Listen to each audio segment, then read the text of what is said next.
नमस्कार मैत्रिणींनो, चला आपण पाहूया आता ही थाळी मी फक्त 1 तासाच्या आतच कशी बनवली.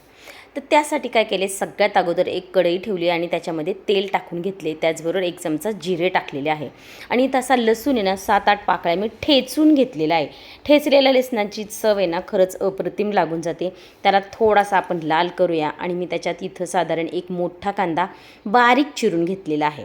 आता कांद्याला काय आपल्याला लाल वगैरे करायचा नाही आहे, जस्ट थोडासा त्याला आपल्याला परतून घ्यायचे, मऊ करून घ्यायचा आहे. ठीक आहे. आता इथं एक टोमॅटो घेतला होता, त्यालासुद्धा मी चिरून घेतले, त्यालासुद्धा आपण परतून घेऊया. त्याच्यामध्ये आपल्याला आता काही बेसिक मसाले टाकायचे आहेत. आता ही भाजी तुम्ही हिरव्या मिरचीतसुद्धा करू शकता, पण एकदा या पद्धतीने नक्की ट्राय करून पहा. आता इथं मी अर्धा चमचा हळद, एक मोठा चमचा भरून मी लाल तिखट टाकून घेतलेले, त्यालासुद्धा छानपैकी परतून घेऊया. आता हिरव्या भाज्या शक्यतो आपण हिरव्या मिरचीतच करत असतो, पण या पद्धतीने जर तुम्ही भाजी केली नसेल नाही चवळीची तर नक्की ट्राय करून पहा. करीबरोबर एकदम अप्रतिम लागते. तर आता मी काय केले, छानपैकी कांदा टोमॅटो आणि हे भाजीला व्यवस्थित मिक्स करून घेतली आहे. आता या भाजीला ना थोडंसं मीठ जरा कमी घालायचं असतं आणि कधी हिरवी भाजी 1 मिनिटभर अशी मोठ्या गॅसवर तुम्ही परतून घ्या. त्याच्यावर झाकण ठेवूनसुद्धा तुम्ही त्याला 1 मिनिटभर परतून घ्या, म्हणजे तिचा कलर मेंटेन राहतो.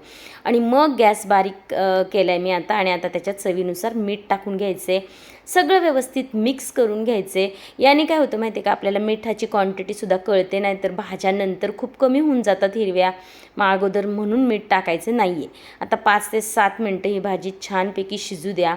शेवटी मी त्याच्यात शेंगदाण्याचा कूट टाकलेला आहे. ऑप्शनली नाही टाकलं तरी चालेल, पण टाकून पहा तुम्ही. जरा थोडं भाज्यांमध्ये व्हेरिएशन केलं ना तर त्या नेहमीच्याच भाज्या आपल्याला छान लागून जातात. तर या पद्धतीने भाजी जर तुम्ही केली नसेल ना नक्की ट्राय करा. भाकरीबरोबर खूप छान लागते. तिला पुन्हा मी 1 मिनिटभर वाफ देते, म्हणजे कूट छान त्याच्यामध्ये मिक्स होऊन जाईन. आता आपली भाजी रेडी झालेली आहे. भाकरीबरोबर नक्कीच सर्व करा, तुम्हाला नक्की आवडेल. आता आपण मिक्स डाळ करणार आहे. त्यासाठी अर्धी वाटी हरभऱ्याची डाळ, अर्धीपेक्षा थोडी कमी लाल डाळ घेतली मसुराची आणि अर्धी वाटी मूग डाळ घेतलेली आहे. या तिन्ही डाळी स्वच्छ धुवून आहे ना आपण अर्धा तास तरी अशाच पाण्यात किंवा पाणी काढून त्याला ठेवून देऊया. ठीक आहे. आता काय केलं, मी डायरेक्ट कुकरमध्ये वरण टाकणार आहे शिजायला. तर त्याच्यामध्ये थोडंसं तेल आणि थोडंसं तूप टाकून घेतलेलं आहे. फक्त तेलात किंवा तुपातसुद्धा तुम्ही करू शकता. आता जिरे आणि मोहरी टाकून घेतलेले आहे आणि त्याचबरोबर मिरची आणि लसूण असं चिरून घेतलेलं आहे आणि कढीपत्ता. तुम्ही मिरच्या लसणाला थोडंसं ठेचूनसुद्धा टाकू शकता. पाव चमचा त्याच्यामध्ये मी हिंग टाकून घेतलेले आहे. आता हे व्यवस्थित मिक्स करून घ्या आणि त्याच्यात 2-3 लाल मिरच्या टाकून घ्या आणि सगळ्यात महत्त्वाचं म्हणजे 10-12 दाणे मेथीचे टाका. मेथीने आहे ना तुमचं वरण चवीला पण छान लागतं आणि थोडं पचायला हलकं होतं. आता त्याच्यात एक मोठा टोमॅटो चिरून टाकलेला आहे. परतत वगैरे बसायची काहीच गरज नाही आहे. आता ह्या धुतलेल्या डाळी आहेत ना त्या आपण ह्याच्यात टाकूया. अशा धुवून जर ठेवल्या ना तर त्यात मऊशार आणि लवकर शिजल्या जातात. वेळ नसेल तुम्ही नाही भिजवलं तरी काहीच हरकत नाही आहे. आता सगळं मिक्स करून घ्या व्यवस्थित. त्याच्यामध्ये 1 चमचा धने पावडर आणि अगदी किंचित कलरसाठी म्हणून मी लाल तिखट टाकलेलं आहे. ऑप्शनली नाही टाकलं तरी चालेल. आता त्याच्यामध्ये मी 1 ग्लास भरून साधारण गरम पाणी टाकलेलं आहे.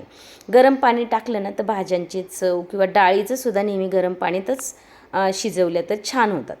तर आता मी त्याच्यात हळद राहिली होती, मी 1 चमचा हळद टाकून घेतलेली आहे आणि त्यामध्ये सगळ्यात महत्त्वाचं म्हणजे बटर टाकलेलं आहे आणि चवीनुसार मीठ टाकून घ्या.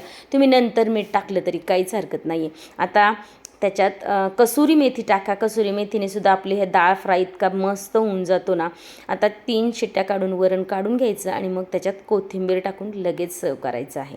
तर या संपूर्ण थाळीमध्ये मी आपली ही बनवलेली चवळीची भाजी, मिक्स डाळ, त्याचबरोबर आळू वड्या पण बनवल्या होत्या, त्याची रेसिपी मी बऱ्याच वेळा टाकलेली आहे. त्याची लिंकसुद्धा मी तुम्हाला डिस्क्रिप्शनमध्ये देते. एकदम भन्नाट होऊन जातात, त्या तुम्ही पाहून करू शकता. एकदम मस्त असं आपलं हे ताट रेडी झालं आहे. कशी वाटली तुम्हाला रेसिपी? आवडली तर लाईक शेअर सबस्क्राईब नक्की करा.